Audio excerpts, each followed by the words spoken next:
মালিক রে, আমি বড় পাপী, আমি বড় গুনাহগার।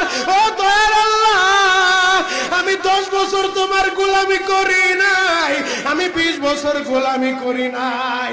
আল্লাহ আজকে মনিরুল ইসলাম শরীয়তপুরী আমার ভাই শোনা গেছে, তোমার বন্ধু বানাইলে ওই জান্নাত পাওয়া যাবে। মালিক রে, তুমি আমারে দাও না মাফ কইরা। যুবক রে, যদি কেউ আল্লাহরে বন্ধু বানাইতে পারে তার কোনো আর চিন্তা নাই, তার চিন্তার কারণ নাই গো বাবা।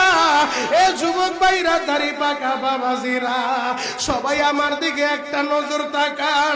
এই যে দেখেন আমি হাতের ভিতরে আহারে টিস্যু দিয়া কাফনের মতো একটা দৃশ্য বানায় ফেললাম।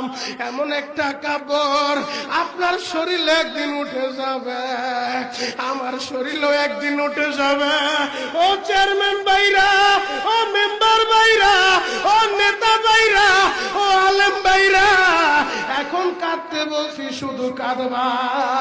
জীবনে কত জায়গায় আমরা গোসল করলাম, আহারে কক্সেস বাজার ঘুরতে যাইয়া সমুদ্রের ভিতরে গোসল করলা, কুয়াকাটায় ঘুরতে যাইয়া সমুদ্র